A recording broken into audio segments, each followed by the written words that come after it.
Hello friends, नमस्कार, Radhe Radhe and welcome to filler form. तो दोस्तों, आप सभी का स्वागत है UGC NET free online class में। और मेरा नाम ज्योति है और मैं आपको हिंदी साहित्य पढ़ाती हूँ। तो आप लोगों ने किया होगा, मैंने आप लोगों को एमसीक्यू सीरीज़ जो है उसमें 2020 का जो है क्वेश्चन पेपर करवाए, 2021 के क्वेश्चन पेपर करवाए प्रीवियस ईयर वाले, ठीक है। और अभी तो एग्ज़ाम हमारे चल ही रहे हैं और अगस्त में भी कुछ एग्ज़ाम है हमारी, और अभी हमारी प्रिपरेशन चल रही है बिकॉज़ हमारा एग्ज़ाम नहीं हुआ है। तो आप यूजीसी नेट की प्रिपरेशन कर रहे हैं और आई होप बहुत अच्छी तरीके से कर रहे होंगे। काफ़ी लोगों का तो अब वो बेस से काफ़ी ऊपर तक लेवल तक पहुँचे होंगे। कुछ ने प्रीवियस ईयर क्वेश्चन पेपर्स को प्रैक्टिस करके काफ़ी अपने मार्क्स को इंक्रीज़ किया होगा। यस, किया है कि नहीं किया है? देखिए, जितना ज़्यादा प्रैक्टिस करेंगे उतना ज़्यादा आपके अंदर से आपको खुद फील होगा कि यस, आपको कितने क्वेश्चन आते हैं। आप चाहे तो आप ऐसा कर सकते हैं कि जितने घंटे का पेपर होता है उस हिसाब से अपना 1 घंटा दे दिया, 2 घंटा दे दिया, जितना भी है, और उस पर एग्ज़ाम करके देखिए कि आपके कितने क्वेश्चंस करेक्ट होते हैं, इतने घंटे में आपके कितने क्वेश्चन करेक्ट होते हैं।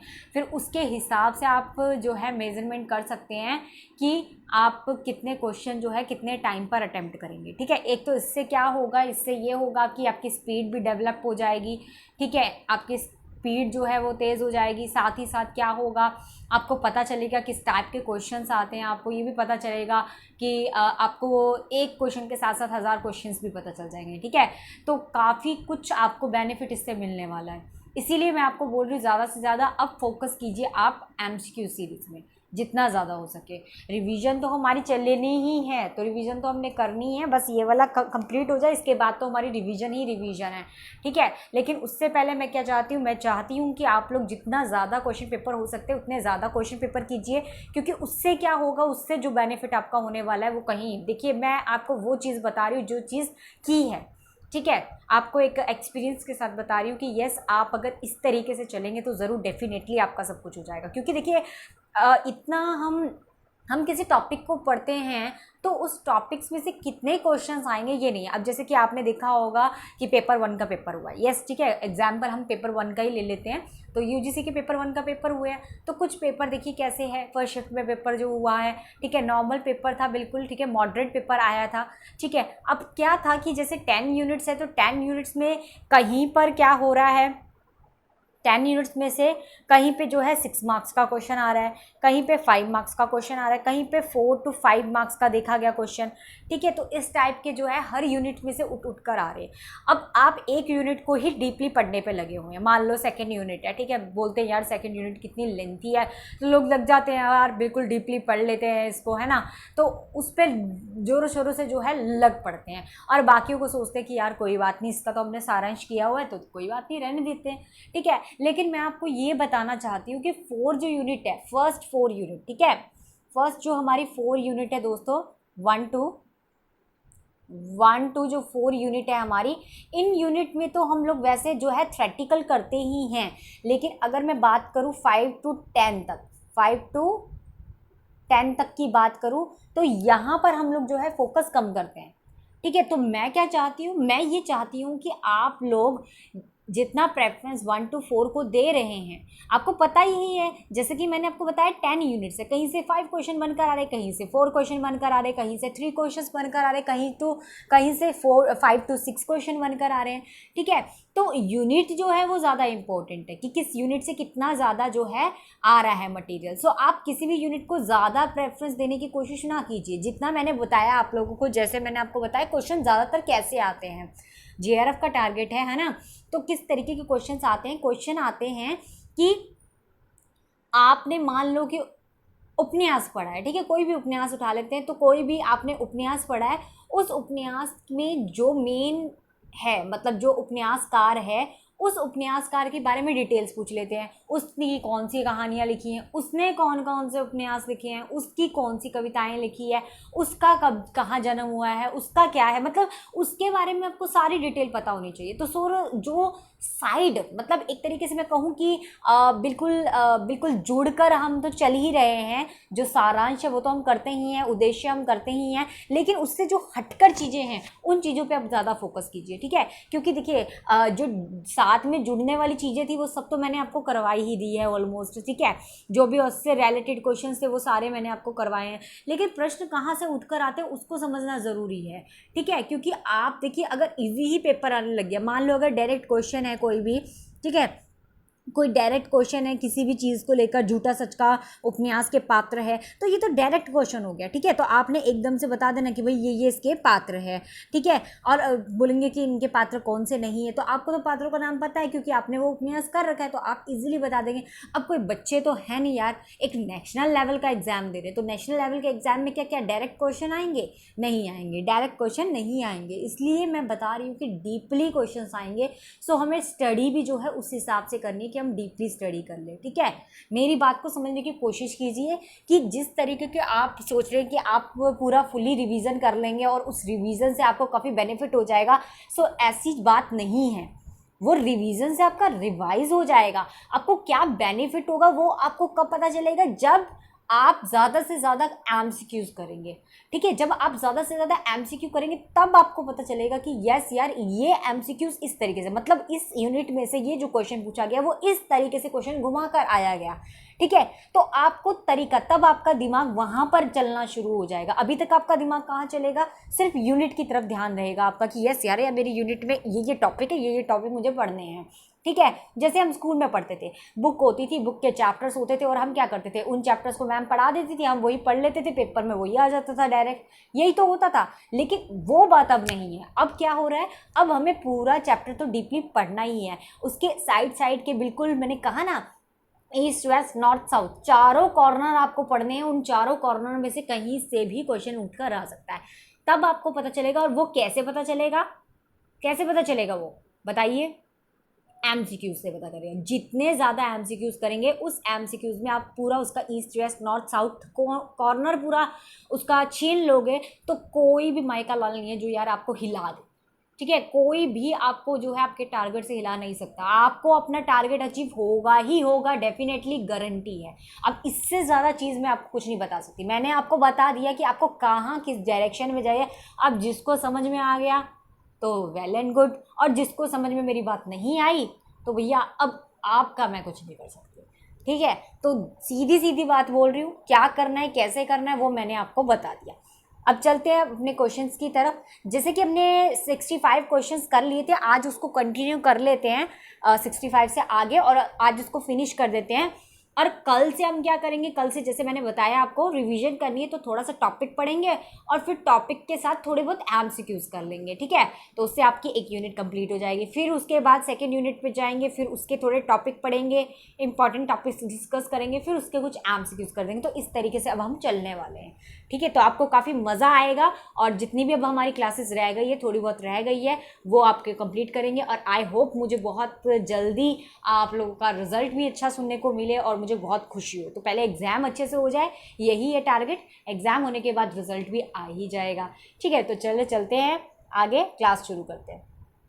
तो जैसा कि अगर जिन्होंने व्हाट्सएप ग्रुप टेलीग्राम ग्रुप नहीं ज्वाइन किया तो आप लोग ज्वाइन कर सकते हैं। यहाँ पर आपको एनटी की सारी इन्फॉर्मेशन अपडेट्स जो है वो यहाँ पर मिल जाएगी, ठीक है। तो सारी अपडेट्स आपको यहाँ पर मिल रही है। साथ में जिन्होंने चैनल को मेरे लाइक नहीं किया है तो प्लीज़ लाइक कर दीजिए, सब्सक्राइब करें, बेल आइकन दबा दें ताकि अपकमिंग क्लासेस का भी आपको पता चलता रहे।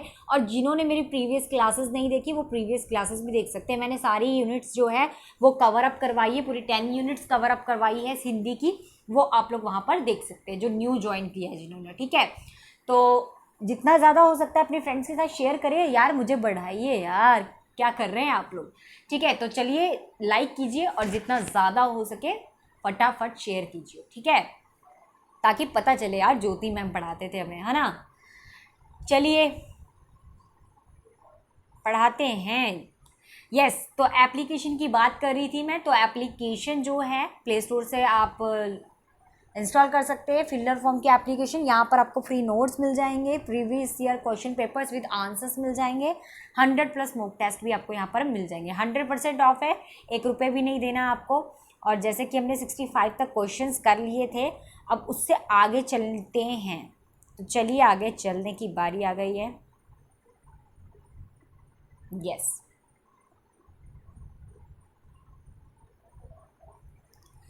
चलिए 66 वाला प्रश्न क्या है?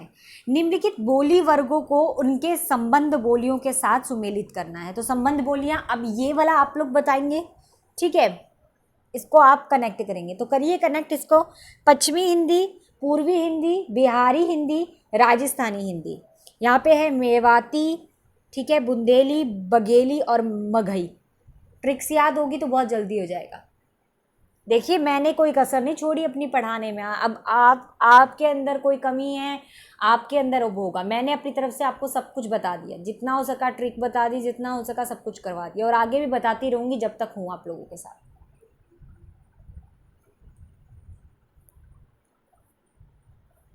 चलिए फटाफट इसको कीजिए कनेक्ट और फिर बताइए मुझे।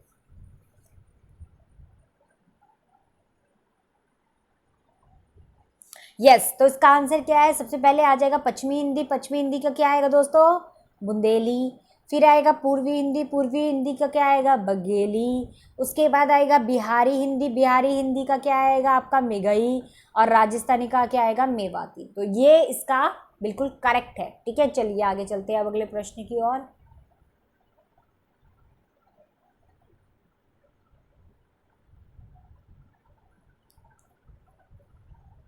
67, देखिए 67 में क्या है, थोड़ा बड़ा करूं?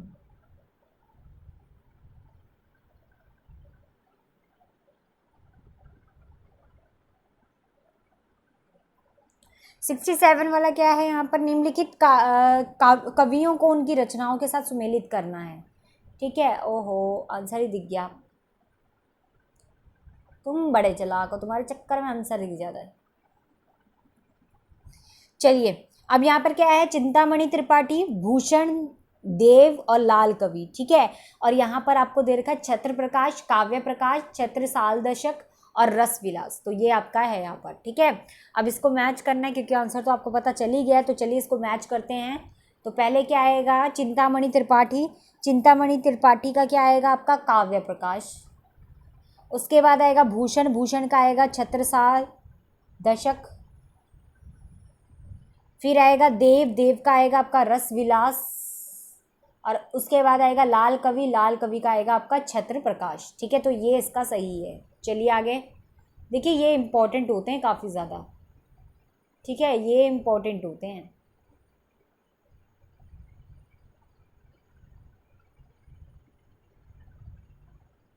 चलिए 68 वाला देखते हैं। 68 वाला है निम्नलिखित पात्रों को उनके संबंध कहानियों के साथ सुमेलित करना है, ठीक है।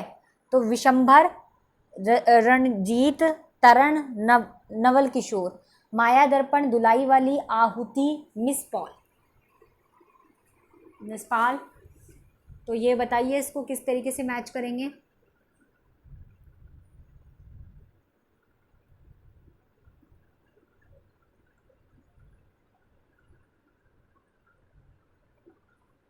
चलिए अब देखिए क्या है, यहाँ पर आएगा विशंभर। विशंभर का क्या आएगा? आहुति, ठीक है। विशंभर का आहुति, क्योंकि ये क्या बता रखा है, पहली बता रही हूँ मैं यहाँ पर हमें जो है पात्र बताए हैं, पात्रों के साथ साथ क्या बताए हैं? उनके संबंध कहानियाँ, उनसे संबंधित जो कहानी है उसका नाम बता रखा है, ठीक है। और वो किसने लिखी है तो कहानीकार भी हमें पता होने चाहिए। तो विशंभर की बात करें तो विशंभर जो पात्र है ये किस कहानी का है? आहुति कहानी का है। और इसके पात्र कौन है बच्चों? इसके सॉरी पात्र कह रही हूँ, इसके कहानीकार कौन है? इसके कहानीकार वेरी फेमस प्रेमचंद है, ठीक है। तो बहुत प्रसिद्ध है प्रेमचंद, वो है।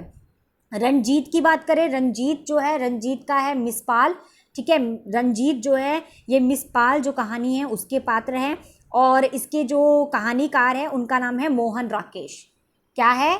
मोहन राकेश। आप लोग कमेंट सेक्शन में कमेंट करते रहिए ताकि आपको साथ साथ रिवाइज होता जाए, ठीक है। उसके बाद आ जाते हैं तरण।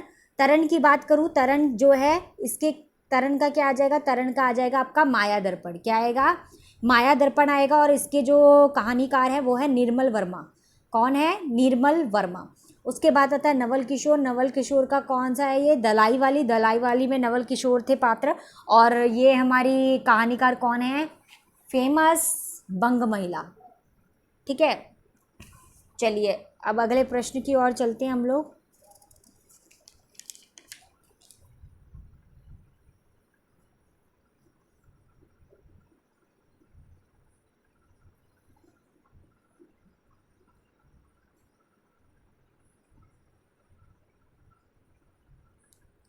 अगला है 69 वाला प्रश्न। क्या कहते हैं? निम्नलिखित संबंध संग्रहों को उनके लेखकों के साथ जो है सुमेलित करना है। ठीक है, तो एक तरफ सूची में जो है निबंध संग्रह दे रखे हैं और दूसरी तरफ जो है लेखक का नाम दे रखा है, तो उसको मिलाना है, मैच करना है। बताया आस्था और सौंदर्य, अनुसंधान और आलोचना, आचरण की सभ्यता, वाद विवाद संवाद। दूसरी तरफ है अध्यापक पूर्ण सिंह, नामवर सिंह, नागेंद्र, रामविलास शर्मा।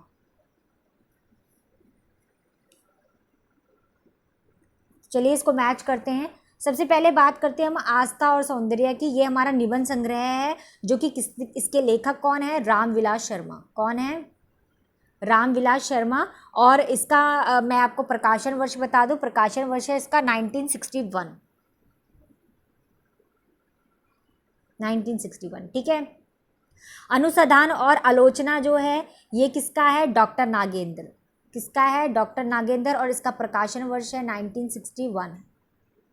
ठीक है। उसके बाद आता है हमारा आचरण की सभ्यता। आचरण की सभ्यता के हैं यहाँ पर अध्यापक पूर्ण सिंह। ठीक है, इसका अभी क्लियर नहीं है कि कौन है। ठीक है, तो अध्यापक पूर्ण सिंह। उसके बाद आ जाता है हमारे पास वाद विवाद संवाद। वाद विवाद संवाद जो है इसके आ जाएंगे आपके नामवर सिंह, और नामवर सिंह का प्रकाशन वर्ष कब है? वाद विवाद संवाद का प्रकाशन वर्ष कब है? 1989। 1989। ठीक है, तो ये इनका प्रकाशन वर्ष है, ये याद कर लीजिए। चलिए अगले प्रश्न की ओर चलते हैं।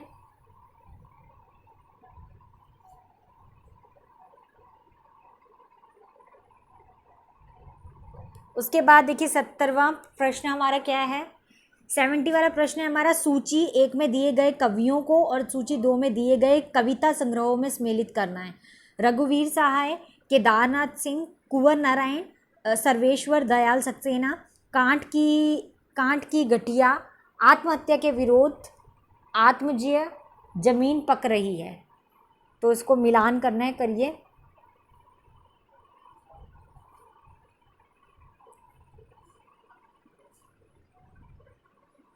यस, इसका आंसर डी है, पता चल ही गया है। तो चलिए इसको मिलान कर लेते हैं हम लोग। सबसे पहले आता है रघुवीर सहाय। रघुवीर सहाय का क्या आ जाएगा आपका? आत्महत्या के विरुद्ध। उसके बाद आएगा केदारनाथ सिंह। केदारनाथ सिंह का आ जाएगा आपका जमीन पक रही है। फिर आएगा कुंवर नारायण। कुंवर नारायण का आएगा आपका आत्मजयी। उसके बाद सर्वेश्वर दयाल सक्सेना, जिनका आ जाएगा आपका गांठ की घटिया। ठीक है, गांठ की घंटिया। आगे चलते हैं। उसके बाद 71 वाला प्रश्न देखेंगे। सूची 1 और सूची 2 में सुमेलित करना है हमें। तो देखिए क्या है? आनंद कंदामिनी, समालोचन, भारतेंदु, सार, सुधा निधि।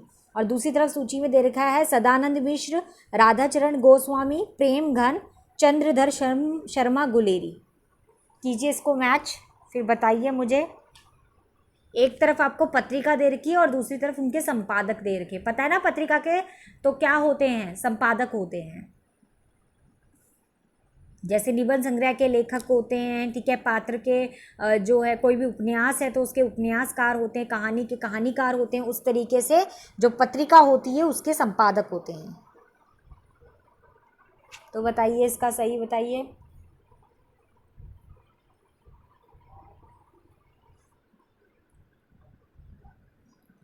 चलिए अब आ जाता है हमारा आनंद कंदामिनी। ठीक है, इसका क्या आ जाएगा आपके पास? इसके आ जाएगा आपका प्रेम घन।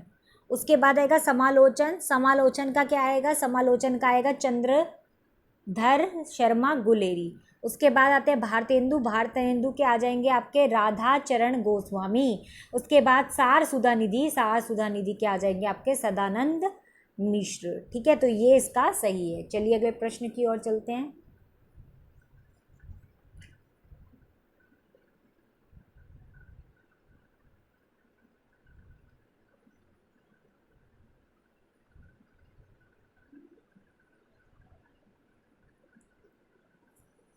सेवेंटी टू वाला प्रश्न क्या है, देखिए। निम्नलिखित पात्रों को उनके संबंध उपन्यासकारों के साथ सुमेलित करना है। तो महंत रामदास, मुराद अली, कंचन, कैलाशनाथ, यहाँ है तमस, झूठा सच, मानस का हंस, मैला अंचल। ठीक है, तो इसका सही उत्तर ए दे रखा है, तो इसको मैच करते हैं। पहले हम सबसे पहले आ जाते हैं हमारे महंत रामदास। तो महंत रामदास से आपका क्या आएगा यहाँ पे, मैला आंचल। ठीक है, और उसके बाद आपको पता ही होगा मैला आंचल किसका है, ये तो सभी को पता है। कीजिए कमेंट सेक्शन में फटाफट कमेंट, सबके बता दीजिए फटाफट जल्दी से, फिर मैं बताती हूँ कि करेक्ट क्या है। सभी के बताइए जल्दी।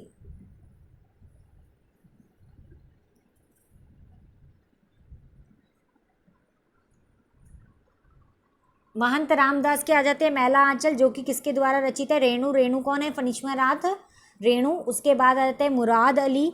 मुराद अली किसके हैं यहाँ पर, तमस, तमस के हैं। और तमस जो है किसके द्वारा लिखी है, भीष्म साहनी के द्वारा।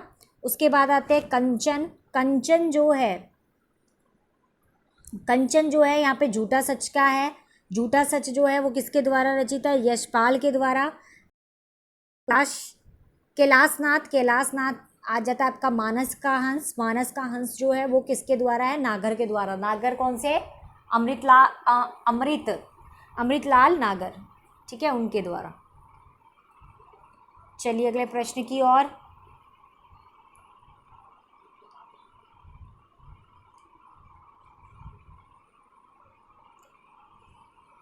निम्नलिखित पात्र, देखिए 73 वाला क्या है, निम्नलिखित पात्रों को उनके संबंध कहानियों के साथ सुमेलित करना है। देखिए इसी तरीके के प्रश्न आपको ज़्यादा से ज़्यादा करने हैं। मैं क्यों ये सब प्रश्न आपको करवा रही हूँ, ऐसा क्यों नहीं कह रही हूँ कि आप खुद कर लीजिएगा या छोड़ क्यों नहीं रही हूँ, क्यों नहीं कर रही हूँ, क्योंकि ये इस टाइप के प्रश्न ज़्यादा आते हैं। जो नॉर्मल होते हैं कि जैसे एक प्रश्न आ गया, 4 ऑप्शन आ गए, वो तो सब जगह है ही है। लेकिन ऐसे प्रश्नों में इंसान ज़्यादा फंस जाता है, और ऐसे प्रश्नों की जितना ज़्यादा प्रैक्टिस होगी उतना ज़्यादा आपके लिए बेनिफिट है। ठीक है, और मैं चाहती हूँ सेशन ये जो मैं आपको करवाती हूँ, ये रीज़न वाले असेशन और रीज़न वाले जो तथ्य और कथन होते हैं, कथन तथ्य वाले, वो वाले भी प्रश्न जो है काफ़ी ज़्यादा इंपॉर्टेंट है। ठीक है, फिर आ जाता है हमारा पैसेज वाला, अनुच्छेद वाला। तो अनुच्छेद वाले जो है वो भी प्रश्न बहुत ज़्यादा इंपॉर्टेंट होते हैं।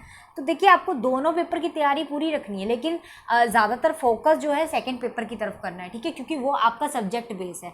अगर आपने वहाँ पर ज़्यादा नंबर ले लिए ना, तो आपका दोनों चीज़ें बैलेंस हो जाएगी। आपको मिनिमम जो है फर्स्ट पेपर में जितने लेकर आने और सेकंड पेपर में जो है ज़्यादा लेकर आने, कम से कम 70 तक पहुँचोगे तब जाके आपका कुछ हो पाएगा, मतलब जिनका टारगेट JRF का है। ठीक है, बाकी तो कट ऑफ के डिपेंड करता है, कट ऑफ के ऊपर जिस तरीके का पेपर आएगा उस हिसाब से कट ऑफ जाएगी। ठीक है, तो इसीलिए कह रही हूँ कि अच्छी तरीके से प्रिपरेशन कीजिए, प्रैक्टिस इन क्वेश्चंस की ज़्यादा कीजिए। चलिए क्या कह रही थी मैं, निम्नलिखित पात्रों को उनकी कहानियों के साथ सुमेलित करना था। तो कालिंदी चरण, मालती, श्यामनाथ, सुबोध, गैंग्रीन, पत्नी जिंदगी और गुलाब, चीफ की दावत। तो चलिए इसे मैच करते हैं। तो मैच कैसे करेंगे, यहाँ पर देखेंगे और इनके साथ साथ में कहानी के साथ साथ कहानीकार भी देख लेंगे। तो ये तो क्या है, सारे हमारे पात्र हैं, ये हमारी क्या है कहानी, और कहानी के साथ अब हम कहानीकार भी कर लेंगे। तो सबसे पहले आते हैं हमारे कालिंदी चरण।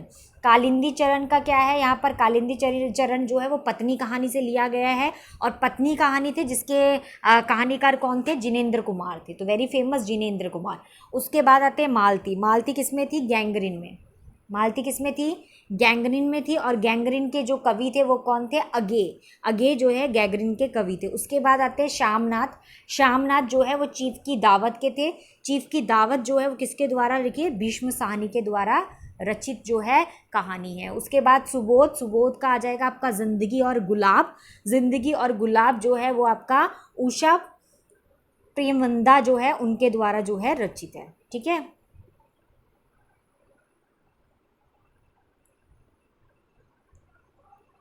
चलिए अगले प्रश्न की ओर। 74 वाला प्रश्न क्या है? 74 वाला प्रश्न है, हिंदी की लोक नाट्य शैली को प्रदेशों के साथ सुमेलित कीजिए। ठीक है, तो हिंदी की जो लोक नाट्य शैली है उसको प्रदेशों के साथ सुमेलित करना है। तो सूची 1 में देखिए और सूची 2 में देखिए क्या है, सांग, नौटंकी, माच, नाचा। और यहाँ पे उत्तर प्रदेश, मालवा, मतलब मालवा कहाँ पर है हमारा? मध्य प्रदेश में, छत्तीसगढ़ और हरियाणा। तो इसको मैच कीजिए और फिर बताइए। तो लोक नाट्य शैली है, एक तरफ लोक नाट्य शैली बता रखे, एक तरफ उन प्रदेशों के नाम बता रखे हैं। तो आपको इसको मैच करके बताना है कौन किसके साथ है, कहाँ की कौन सी शैली है।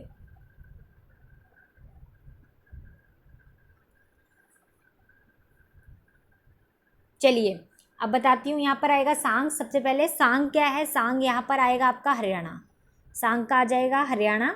उसके बाद आएगा नौटंकी। नौटंकी जो हमारी लोक नाट्य शैली है ये हमारी कहाँ की है? ये हमारी उत्तर प्रदेश की है। ठीक है, नौटंकी।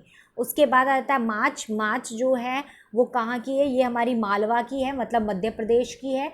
उसके बाद जो नाचा हमारा लोक नाट्य शैली है ये हमारी कहाँ की है? छत्तीसगढ़ की है। तो इसको इस तरीके से याद कर लेना है आपको। आगे चलते हैं।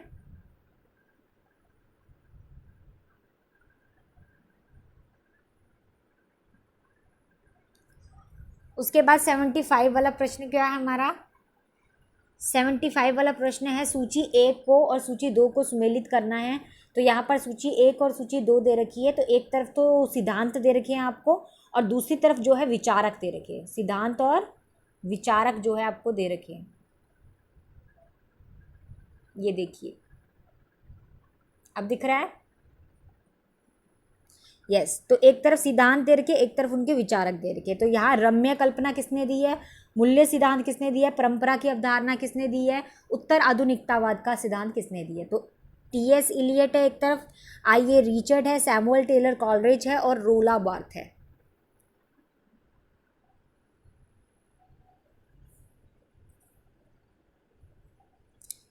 चलिए इसको सुमेलित करते हैं हम। पाश्चात्य सारे विचारक है ये काव्य सिद्धांत के।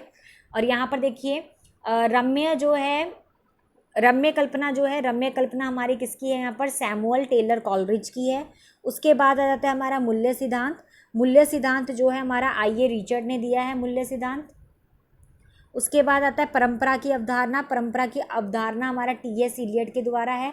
उसके बाद आधुनिक, उत्तर आधुनिकता जो कि हमारी रोला बार्थ के द्वारा है। उसके बाद आगे चलते हैं।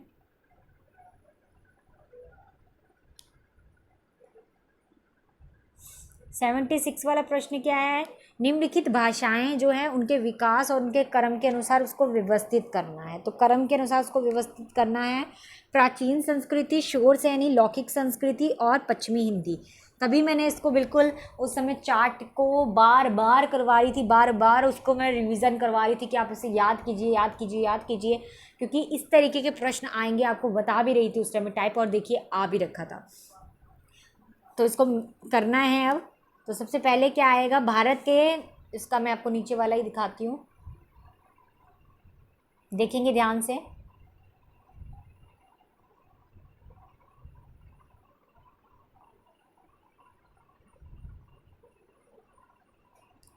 ठीक है, तो क्या है? भाषा के विकास क्रम के अनुसार व्यवस्थित रूप से इस प्रकार है। पहले आएगा हमारा प्राचीन संस्कृत। प्राचीन संस्कृत के अंदर कौन सा आ जाता है? हमारा वैदिक संस्कृति। प्राचीन संस्कृति के अंदर क्या आता है? हमारा वैदिक संस्कृति। लौकिक संस्कृत, लौकिक संस्कृत के अंदर सिंपल संस्कृत आ जाती है। शोर शैनी जो है, शोर शैनी के अंदर आ जाती है हमारी पश्चिमी, राजस्थानी, गुजराती और पहाड़ी। ठीक है, फिर आ जाता है हमारे पश्चिमी हिंदी। पश्चिमी हिंदी के अंदर आ जाती है हमारी ब्रज, बुंदेली, कनौजी, कौरवी, खड़ी बोली और हरियाणवी। तो ये इस तरीके से इसका क्रम आएगा। प्राचीन संस्कृत, लौकिक संस्कृत, शोर सेनी और फिर पश्चिमी हिंदी। चलिए अगले प्रश्न की ओर। आगे 77 वाला प्रश्न हमारा क्या है? 77 वाला प्रश्न है, निम्नलिखित निबंध संग्रहों का प्रकाशन वर्ष के अनुसार उसका सही क्रम लगाना है। तो सबसे पहले इनका प्रकाशन वर्ष जो है वो लिखिए, फिर इसको सही क्रम पे लगाकर आंसर दीजिए। क्या क्या है? कला का जोखिम, ठेले पर हिमालय, प्रगतिशील साहित्य की समस्या और गंधमादन। तो कभी कभी इस तरीके से आउट ऑफ सिलेबस तो क्या है कि बस हमने वो नहीं किया होता है, जैसे मैंने आपको बताया कि उपन्यासकार है, कहानीकार है, उनके बारे में हम लोग पढ़ते नहीं हैं, तो फिर उनके बारे में हमें पता नहीं होता, तो इस टाइप के प्रश्न ज़्यादा आ जाते हैं। तो ऐसा लगता है कि आउट ऑफ सिलेबस है, हम क्या बोल देते आउट ऑफ सिलेबस था मैम, पेपर नहीं आता था हमको, यही तो होता है।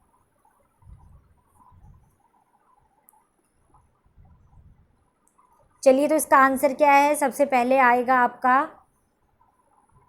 प्रगति प्रगतिशील साहित्य की समस्या। तो सबसे फर्स्ट नंबर पे आएगा ये वाला प्रगतिशील साहित्य की समस्या। दूसरे नंबर पे आएगा ठेले का हिमालय, ठीक है। उसके बाद तीसरे नंबर पे आएगा आपका ये गंधमादन, और चौथे नंबर पे आएगा आपका ऊपर वाला, ठीक है। तो पहले नंबर पे आएगा आपका प्रगतिशील साहित्य की समस्या, जिसका प्रकाशन वर्ष है 1954। उसके बाद आ जाता है ठेले पर हिमालय, जिसका प्रकाशन वर्ष है 1958। उसके बाद आ जाता है हमारे पास गंधमादन का है 1972, ठीक है। तो 1972 लिख लेना। और उसके बाद आ जाता है हमारा कला का जोखिम का क्या है हमारा 1981। निबंधकार कौन है? तो प्रगतिशील के निबंधकार है हमारे डॉक्टर रामविलास शर्मा। ठेले पर हिमालय के निबंधकार है हमारे धर्मवीर भारती। गंधमादन के निबंधकार है कुबेर नाथ राय। और कला का जोखिम जो है उसके हमारे निबंधकार कौन है? निर्मल वर्मा। चलिए आगे चलते हैं।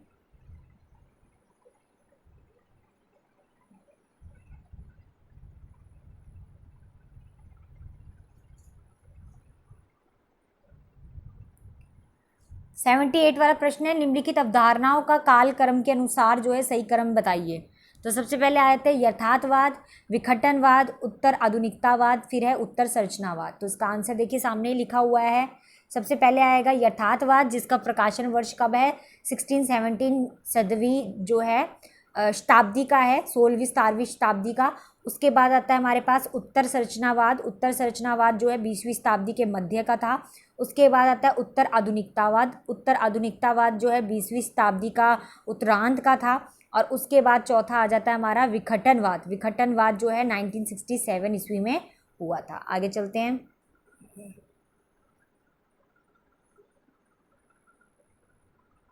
अगला प्रश्न है हमारा 79 वाला, प्रकाशन वर्ष की दृष्टि से निम्नलिखित कविता संग्रहों का सही अनुक्रम क्या है?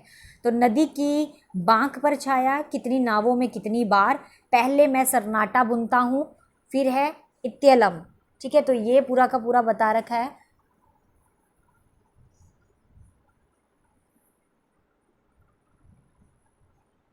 तो इसका प्रकाशन वर्ष भी नीचे दे रखा है, देखिए इसको बिल्कुल।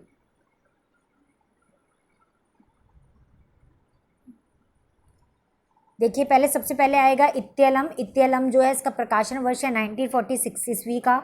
उसके बाद आता है कितनी नावों में कितनी बार, इसका प्रकाशन वर्ष है 1967। उसके बाद आता है पहले मैं सरनाटा बुनता हूँ, इसका प्रकाशन वर्ष है 1973 ईस्वी। उसके बाद चौथा जिसमें है नदी की बांक पर छाया, जिसका प्रकाशन वर्ष है 1980 हुआ, ठीक है। तो इसको इस तरीके से याद करना है आप लोगों को। देखिए अगर देखिए आपको याद नहीं होता ना, तो मेरी एक ट्रिक अपना बार कम से कम एटलीस्ट 2 या 3 बार वीडियोस को देख लीजिए, आपको इसी तरीके से माइंड में रिमाइंड हो जाएगा। मैं बता रही हूँ, हमारी मेमोरी इतनी शार्प होती, इतनी अच्छी होती है कि अगर हम एक चीज़ को 2 या 3 बार कर लेंगे ना, तो वो हमारे माइंड में एक कैप्चर हो जाएगा, ठीक है। और जब हम एग्जाम में बैठेंगे तो हमें श्योरिटी रहेगी इस चीज़ की कि यस हमने ये पढ़ा है और मुझे लगता है कि इसका आंसर ये होगा। हम कहीं ना कहीं उसी आंसर की तरफ जाते हैं। क्यों? क्योंकि क्या होता है, हमारी आंखों ने उस चीज़ को देखा होता है, रिकॉल करता है कि यस इसका आंसर ये है डेफिनेटली, ठीक है। तो आप 1-2 बार भी देख लोगे तो आपको ये जो चीज़ें मैंने आपको बताई ये आपके माइंड में थोड़ा सेट हो जाएगी। एक बारी में थोड़ी सेट होगी, 2 बारी में थोड़ी पक्की हो जाएगी, और तीसरी बारी में अच्छी तरीके से सेट हो जाएगी। चलिए अगले प्रश्न की ओर। 80वां प्रश्न हमारा क्या है? यहाँ पे प्रकाशन वर्ष के अनुसार निम्नलिखित उपन्यासों का सही अनुक्रम बताना है। मानस का हंस, पीढ़ियाँ, खंजन नयन, सुहाग के नुपुर। तो ये है, तो इसका प्रकाशन वर्ष बताना है हमें। तो देखिए सबसे पहले इसका प्रकाशन वर्ष क्या है, सबसे पहले इसको सेट करना है। सबसे पहले अब इसके मैं सबके प्रकाशन वर्ष बता देती हूँ। सबसे पहले आएगा आपका सुहाग के नुपुर। सबसे पहले क्या आएगा, सुहाग के नुपुर, जिसका प्रकाशन वर्ष है हमारा सुहाग के नुपुर का 1960। उसके बाद आ जाता है हमारे पास मानस का हंस, जिसका है प्रकाशन वर्ष 1972। उसके बाद आ जाता है हमारे पास खंजन नयन, जिसका प्रकाशन वर्ष है 81। उसके बाद आ जाता है हमारा पीढ़ियाँ। पीढ़ियाँ जो है इसका प्रकाशन वर्ष है 90। ठीक है, तो ये इसका प्रकाशन वर्ष है। इसके अनुसार इसको लगाएंगे तो सबसे पहले सुहाग के नुपुर, मानस का हंस, खंजन नयन, फिर है पीढ़ियाँ। चलिए अब आगे चलते हैं।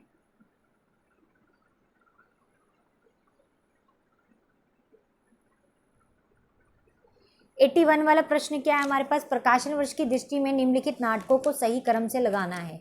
एक और द्रोणाचार्य, एक और क्या है, द्रोणाचार्य, भूख आग है, बकरी, देहांतर, तो इसको लगाना है। तो इसको देखिए सबसे पहले आ जाता है हमारा बकरी। बकरी आएगा, बकरी का प्रकाशन वर्ष क्या है, बकरी का प्रकाशन वर्ष है आपका 1974 ईस्वी, जिसके नाटककार कौन है, सर्वेश्वर दयाल सक्सेना। उसके बाद आता है एक और द्रोणाचार्य, ये तो बार बार करवाया मैंने, 1977 ईस्वी, जिसके नाटककार कौन है, शंकर शेष।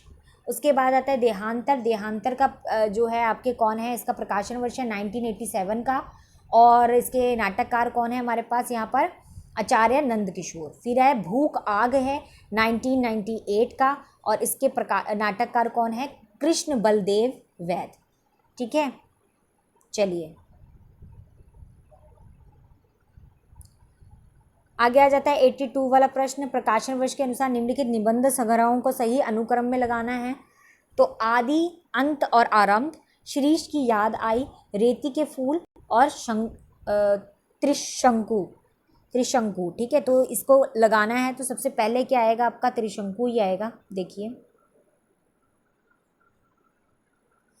सबसे पहले आएगा त्रिशंकु, जिसका प्रकाशन वर्ष है 1945 ईस्वी। ठीक है, जो के निबंधकार कौन है, इसके आगे। उसके बाद आते हैं रेती के फूल। रेती के फूल का प्रकाशन वर्ष है 1954 ईस्वी, और इसके निबंधकार कौन है हमारे पास, रामधारी सिंह दिनकर। उसके बाद आते हैं श्रीश की याद आई। श्रीश की याद, इसका प्रकाशन वर्ष है 1995 का, और इसके निबंधकार कौन है, विद्यानिवास मिश्र। फिर है आदि, अंत और आरंभ, इसका प्रकाशन वर्ष है 2001 का। ठीक है, और इसके निबंधकार कौन है यहाँ पर, निर्मल वर्मा। ठीक है, चलिए आगे चलते हैं।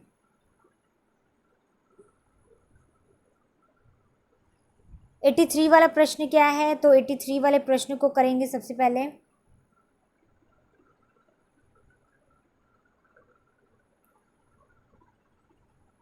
निम्नलिखित दलित आत्मकथाओं को प्रकाशन वर्ष की दृष्टि से उसे सही अनुक्रम में व्यवस्थित करना है। तो दलित आत्मकथाएं हैं जूठन, शिकंजे का दर्द, मुर्दहिया और अपने अपने पिंजरे। ठीक है, तो सबसे पहले क्या आएगा, सबसे पहले तो यहाँ पे अपने अपने पिंजरे ही आ जाएगा। तो सबसे पहले आएगा अपने अपने पिंजरे। चलिए मैं इसका आंसर दिखाती हूँ आपको। सबसे पहले आएगा अपने अपने पिंजरे, जिसका प्रकाशन वर्ष है 1995 के 2 भागों में। ठीक है, उसके लेखक कौन है, मोहनदास नैमिषारण्य। ठीक है, मोहनदास नैमिषारण्य। उसके बाद आते हैं जूठन। जूठन का प्रकाशन वर्ष है 97, और इसके लेखक कौन है, ओम प्रकाश वाल्मीकि।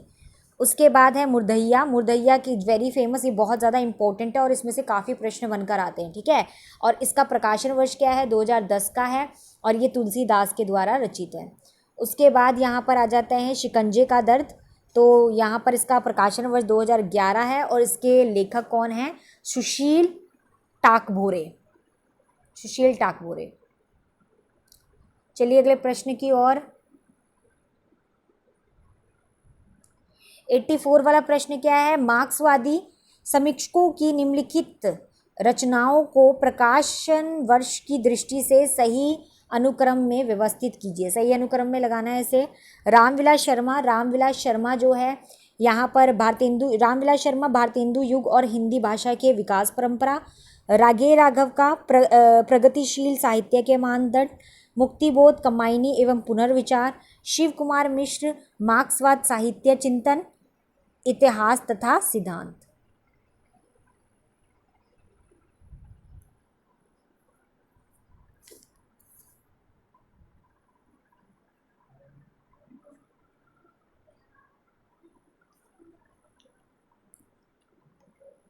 तो इसको सही सही क्रम में लगाना है। एक तरफ मार्क्सवादी समीक्षक रचनाओं के नाम लिखे हुए हैं, ठीक है, दूसरी तरफ उनके क्या लिखे हैं यहाँ पर,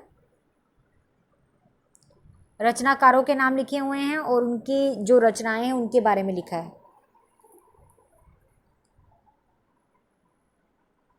प्रकाशन वर्ष के अनुसार लगाना है इसे। चलिए इसे आंसर बताती हूँ मैं इसका।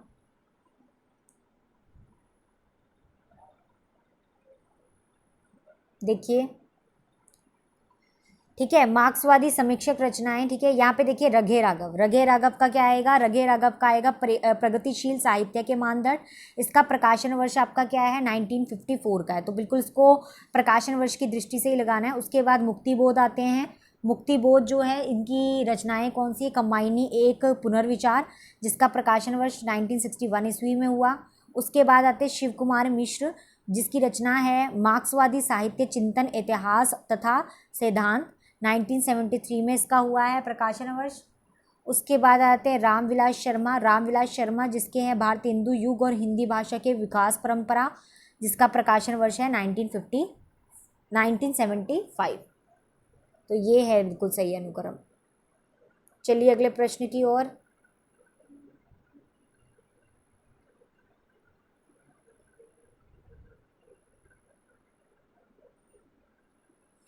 85 वाला प्रश्न क्या है, निम्नलिखित कवियों को उनके जन्म वर्ष के आधार पर व्यवस्थित करना है। तो मतीराम, बिहारी, देव, जसवंत सिंह, ठीक है, तो इसको तो ये तो आपको इजी ही है। तो देखिए इसका क्या है, बिहारी, बिहारी का आएगा आपका 1595 में इनका जन्म वर्ष हुआ है। मतीराम, मतीराम का है आपका 1617 मतलब 1617 में।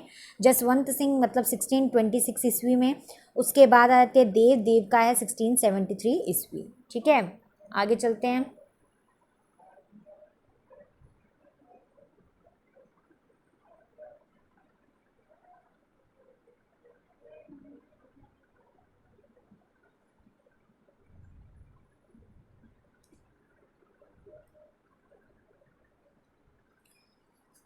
नीचे दो कथन दिए गए हैं, ठीक है, एक को स्थापना और दूसरे को तर्क जो है कहा गया है। तो स्थापना देखिए क्या है, सबसे पहले यहाँ पे स्थापना देखेंगे फिर तर्क देखेंगे। स्थापना क्या दे रखा है, सेशन में दे रखा है कि संचारी भावों ने उन्मेष द्वारा सहृदय सामाजिक में रस निष्पन्न होता है। और रीज़न दे रखा है क्योंकि भरत के रस सूत्र के व्याख्या ने इसी तथ्य को अलग अलग तुर्कों में पुष्ट किया है। तो उपयुक्त कथन के आलोक में निम्नलिखित विकल्पों में सर्वाधिक उपयुक्त उत्तर चुनिए। तो पहला है यहाँ पर ए और आर दोनों सही, ए और आर दोनों गलत, ए सही आर गलत, ए गलत और आर सही। बताइए इसका आंसर।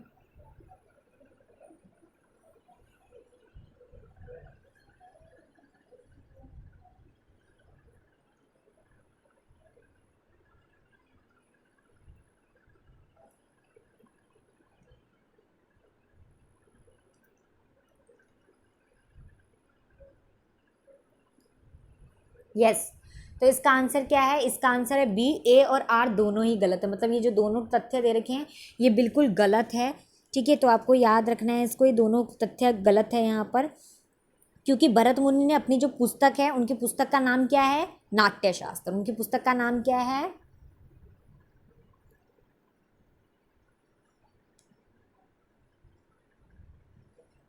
ठीक है। तो जो भरत मुनि है उनकी पुस्तक में जो नाट्य शास्त्र है उसके 6ठे अध्याय में रस सूत्र की व्याख्या जो है वो की गई है, ठीक है। जिसमें उन्होंने कहा था कौन सा सूत्र दिया था जो उनका बहुत ही चर्चित सूत्र है वहाँ पर, विभाव अनुभाव व्यभिचार्य संयोगाद्र रस निष्पत्ति, ये वाला, ठीक है। जिसमें विभाव अनुभाव व्यभिचारी भाव मतलब संचारी भाव के संयोग से ही रस की क्या होती है, निष्पत्ति होती है, ठीक है। तो जिस तरीके से ये रस की निष्पत्ति बता रहे तो इस तरीके से रस की निष्पत्ति नहीं होती है, ठीक है।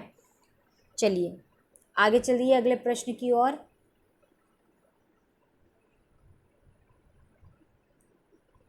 87 वाला प्रश्न क्या है, यहाँ पर आपको स्थापना और तर्क दे रखा है। स्थापना और तर्क पढ़ लीजिए। प्रेम जो है निजी भाव है, साहित्य में उसका चित्रण असमान सामाजिक हो जाता है। प्रेम जो है वो निजी भाव है, साहित्य में उसका चित्रण जो है असामाजिक हो जाता है। तर्क क्या दिए, क्योंकि प्रेम का चित्रण मासल ही होता है, उसके कारण उसमें अश्लीलता जो है वो आ जाती है। तो अब उसके अनुसार देखिए, ऊपर जो हमारे ऑप्शंस है वो तो आपको पता ही है सेम रहते हैं। तो बताइए दोनों कथन सही है कि गलत है।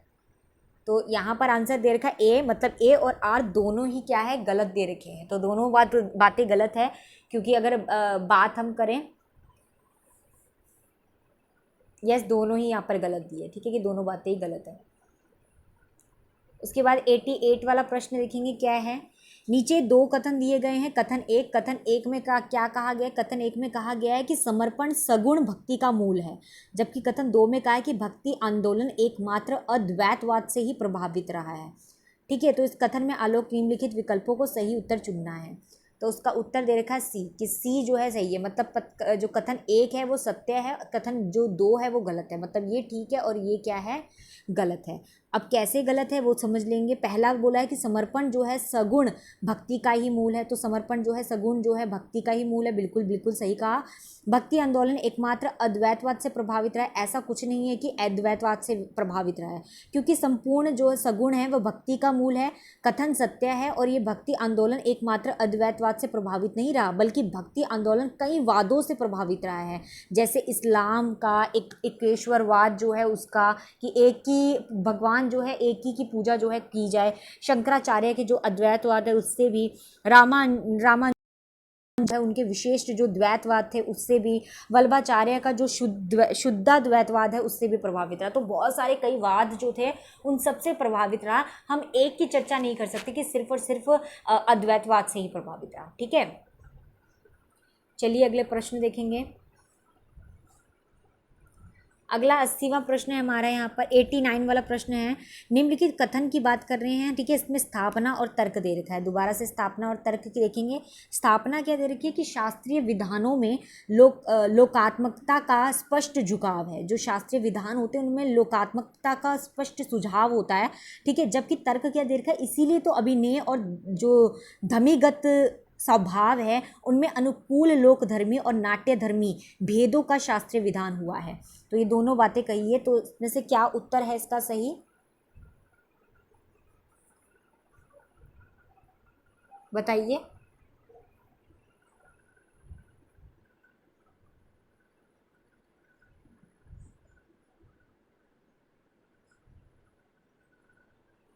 तो इसका उत्तर है बच्चों ए, ठीक है, इसका उत्तर क्या है, ए है।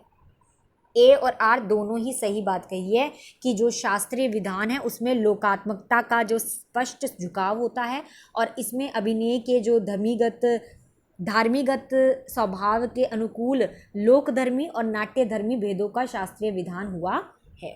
उसके बाद अगला प्रश्न देखेंगे, हमारा अंतिम प्रश्न है ये वाला।